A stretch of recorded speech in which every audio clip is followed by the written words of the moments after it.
फिर इसके बाद नारद जी हाथ जोड़ करके पूछते हैं कि हे प्रभु, आपने तो हमें ये बता दिया कि कथा को सुनने के लिए कौन सी सामान लगती है और कथा कब सुननी चाहिए, किसके द्वारा सुननी चाहिए और कैसे सुननी चाहिए, ये सब तो आपने बतला दिया।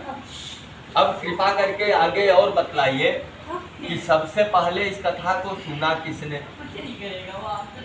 तो भगवान कहते हैं कि यूं तो सत्यनारायण भगवान की कथा बहुत से भक्तों ने सुनी और सबने अपने जीवन में सुन करके लाभ उठाया, लेकिन काशीपुर नगरी में एक अत्यंत निर्धन ब्राह्मण रहता था जो भूख और प्यास से व्याकुल होकर के नित्य घर घर जाकर के भिक्षा मांगता था।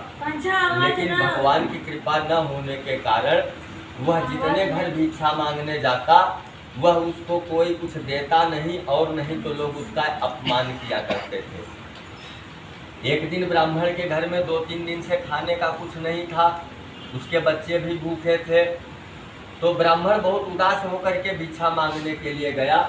लेकिन सुबह से शाम हो गई और उसको उस दिन भी किसी ने भिक्षा में कुछ भी नहीं दिया। वह ब्राह्मण सोचा कि अब हम घर जाएंगे तो बच्चे खाने को मांगेंगे, मेरे अपने खाने का तो कुछ मिला नहीं। तो उसने आसान सा उपाय लगाया, या जंगल में चल करके आत्महत्या कर लेते हैं, ना हम रहेंगे ना हमसे कोई कुछ मांगेगा। तो जब वह जंगल में आत्महत्या करने के उद्देश्य से जाता है तो दीनों के परिपालक भगवान सत्यनारायण की निगाह उसके ऊपर होती है और एक बूढ़े ब्राह्मण का भेष बना के आते हैं। कहते हैं कि ये ब्राह्मण देवता, तुम बहुत दुखी दिखाई दे रहे हो, तुम्हारे मन में क्या है। अभी अक्सर आप लोगों ने देखा होगा कि अभी घर पे एक भिखारी आ जाए तो देंगे चवन्नी नहीं, लेकिन उसको ज्ञान दुनिया भर का बताने लगते हैं। नहीं बताना चाहिए, ना जाने किस भेष में नारायण मिल जाए और वही जिंदगी इंसान की हंसी का आखिरी हंसी बन जाए, फिर उसको हंसने का कभी चांस ना मिले। इसलिए किसी को देव भले चवन्नी नहीं, लेकिन कभी उसका मजाक न उड़ाओ। तो इस प्रकार से वह ब्राह्मण भी बहुत दुखी होकर के आत्महत्या करने गया। तो सत्यनारायण भगवान एक बूढ़े ब्राह्मण का भेष बना के आए और कहे कि ब्राह्मण देवता, आप बहुत दुखी दिखाई दे रहे हो, तुम्हारे मन में क्या है। तो उन्होंने कहा कि प्रभु, मेरी दरिद्रता ही मेरा सबसे बड़े दुख का कारण है। और कह करके वो ब्राह्मण रोने लगा। उन्होंने कहा, इस दरिद्रता को दूर करने का मेरे पास एक उपाय है, अगर आप कर सको तो बताऊं। ब्राह्मण ने कहा, बताइए प्रभु, अगर करने लायक होगा तो जरूर करेंगे। उन्होंने कहा, आप अपने मन में प्रतिज्ञा करिए कि हम लक्ष्मी प्राप्ति की कामना से सत्यनारायण भगवान की कथा को सुनेंगे। और जो व्यक्ति लक्ष्मी प्राप्ति की कामना से सत्यनारायण भगवान की कथा को सुनता है, सत्यनारायण भगवान की पत्नी का ही नाम साक्षात लक्ष्मी है। और जिस घर में नारायण की पूजा होती है, लक्ष्मी को वहाँ बुलाना नहीं पड़ता हो तो बिना कहे चल करके आती हैं और रहती भी हैं वहाँ पे। तो इस प्रकार से उस ब्राह्मण को भरोसा हो गया और उसने जो है भगवान सत्यनारायण से प्रार्थना किया कि प्रभु, अगर मेरी निर्धनता दूर हो जाएगी तो मैं सत्यनारायण भगवान की कथा को सुनूंगा। और अपने मन में सत्यनारायण का ध्यान करते हुए अपने घर के लिए वो चल दिया। रास्ते में कुछ लोग मिले, कहे गए, ब्राह्मण देवता, कई दिन से ढूंढ रहा था, आप नहीं मिल रहे थे, आज मिल गए हैं तो अपना सीधा और दक्षिणा लेते जाइए। वह इतना धन और इतना अन्न उसको देते हैं, यह देख करके वह आश्चर्यचकित हो जाता है कि ऐसी कृपा तो आज ने कभी किसी ने किया नहीं। यह अवश्य ही सत्यनारायण भगवान की माया है और वो हमारे ऊपर प्रसन्न हो गए हैं। तो अपने घर जाता है प्रसन्न होकर के, पक्के पक्के केले, घी, दूध और सवाया मात्रा में नैवेद्य यानी मीठा को उस समय के अनुसार बतलाया। कि भगवान ने बतलाया था कि गेहूं का आटा भून लो, गेहूं नहीं है तो चावल जो है आपके घर में है उसको पीस करके भून लो, या सावा कोदो जो है तो सावा कोदो कितने लोग जानते ही नहीं होंगे, लेकिन उस समय बहुत सस्ता हुआ करता था। तो भगवान ने कहा जो भी तुम्हारे घर में है उसको 1.25 किलो की मात्रा में भून करके और बना लो, भगवान को जो है भोग लगा दो। लेकिन ये उस समय बताया था। और इस समय अब जो है रह रहे हो करोड़ों की बिल्डिंग में जो है और खा रहे हो अच्छे अच्छे बर्फी, मीठा, कलाकंद, तो वही चीज़ भगवान को भी चढ़ाइए। यानी जो आपको अच्छा लगता है वही भगवान को भी अच्छा लगता होगा, इसमें कोई संदेह नहीं है। तो आप खाएं जो है हलवा पूरी और जो है पुरखों को खिलावें गुड़ जो है, तो ये चीज़ उस समय के हिसाब से थी, अब के अनुसार करना है।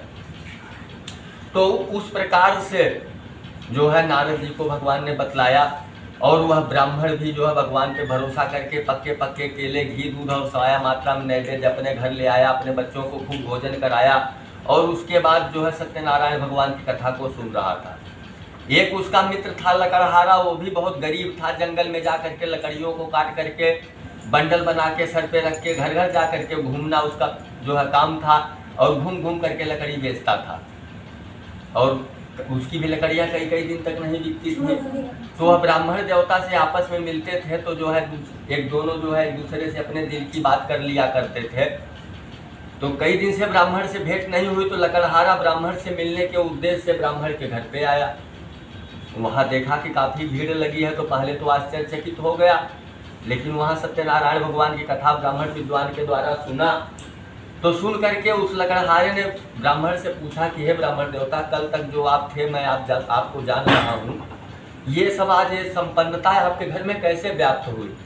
उन्होंने कहा कि सत्यनारायण भगवान की कथा मैंने दरिद्रता दूर करने के लिए सुनी, और भगवान की कृपा से मेरे घर में दरिद्रता धीरे धीरे दूर हो रही है, और मैं जो है भगवान की कृपा से आराम से अब जो है रह रहा हूँ।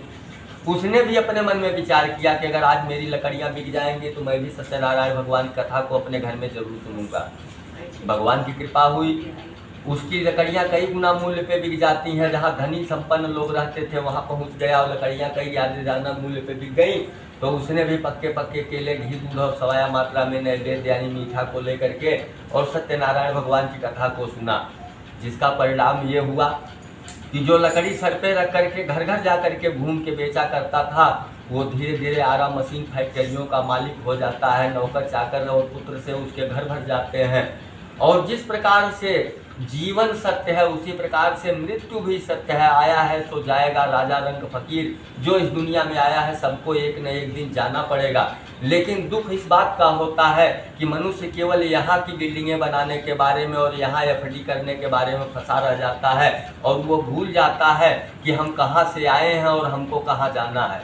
वहाँ के लिए वो कुछ भी करना नहीं चाहता है। अपने तो खाएगा जो है चावल 8 बार धो करके, और भगवान के लिए ऐसा चावल लेकर के आएगा जिसमें 8 प्रकार के कीड़े दौड़ रहे हों। तो इस प्रकार से भगवान की पूजा हमेशा श्रद्धा और विश्वास के साथ करनी चाहिए। और जो चीज़ हम नहीं खा सकते हैं वो हमारे भगवान कैसे खा सकते हैं, इस बात का हमेशा मनुष्य को स्मरण होना चाहिए। तो वह जो है लकड़हारा और ब्राह्मण देवता इस जीवन में सारे सुखों को भोग करके और अंत में सत्य लोग वैकुंठ को जाते हैं। इस प्रकार से श्री सत्यनारायण व्रत कथा का रेवा खंड के अंतर्गत दूसरी अध्याय कथा पूर्ण हुई। एक बार प्रेम से बोलिए लक्ष्मी नारायण भगवान की जय। वहाँ चढ़ा के आचमनी करा दीजिएगा।